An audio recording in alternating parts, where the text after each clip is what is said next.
സാന്റാക്ലോസിനെ കാണാൻ വേണ്ടി ഷോപ്പിംഗ് മാളിൽ പോയതാ. അവിടെ ചെന്നപ്പോൾ പൊരിഞ്ഞ ക്യൂ. എന്തായാലും ക്യൂവിൻ്റെ പുറകെ നിന്നു. അവിടെ നിന്നപ്പോൾ നമുക്ക് ഫില്ല് ചെയ്യാൻ ഒരു ഫോമൊക്കെ കിട്ടി. സാന്റ ഈ ക്രിസ്മസിന് എന്ത് ഗിഫ്റ്റാണ് തരേണ്ടതെന്നൊക്കെ ആ ഫോമിൽ നമുക്ക് എഴുതിയിടാം. പിള്ളേരൊക്കെ അവർക്ക് ഇഷ്ടമുള്ള സാധനങ്ങളൊക്കെ ആ ഒരു പേപ്പറിൽ എഴുതി കൈ പിടിച്ചുകൊണ്ടിരിക്കുകയാണ്. സാധാരണ ഇതുപോലെ ക്യൂ ഒക്കെ നിൽക്കുമ്പോൾ അവിടെ കിടന്ന് വേളമൊക്കെ ഓടി നടക്കുകയൊക്കെ ചെയ്യുന്ന പിള്ളേർ ഭയങ്കര മര്യാദക്കാരായിട്ട് നിൽക്കുന്നത്. കാരണം അവർക്ക് സാന്റയെ കാണാനുള്ള ആ ഒരു എക്സൈറ്റ്മെൻ്റ് ആയിരുന്നു. എന്തായാലും ഞങ്ങളുടെ ടൈമായി. അപ്പോൾ ഞങ്ങളുടെ ടൈം ആയപ്പോഴത്തേക്ക് ഞങ്ങളെ വിളിച്ചു നേരെ ആ ഒരു ചെറിയ ഒരു കൂടാരത്തിനുള്ളിലേക്ക് കയറ്റി. സാന്റാസ് ഗ്രോട്ടോ എന്നായിരുന്നു ആ ഒരു കൂടാരത്തിൻ്റെ പേര്. അകത്തൊരു ചെയറിൽ നമ്മുടെ സാന്റാക്ലോസ് അപ്പൂപ്പൻ ഇരിപ്പുണ്ടായിരുന്നു. നീളം താടിയൊക്കെ ആയിട്ട്. പിള്ളേർക്കൊക്കെ ആണെങ്കിൽ പറഞ്ഞറിയിക്കാൻ വരാത്ത എക്സൈറ്റ്മെൻ്റ് ആയിരുന്നു.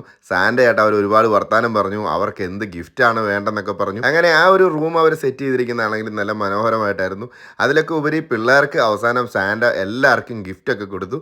എന്നിട്ട് അവരുടെ കൂടെ നിന്ന് സാന്റ ഒരു പിക്ചറൊക്കെ എടുത്തു. പിള്ളേർ ഭയങ്കര ഹാപ്പി ആയിരുന്നു.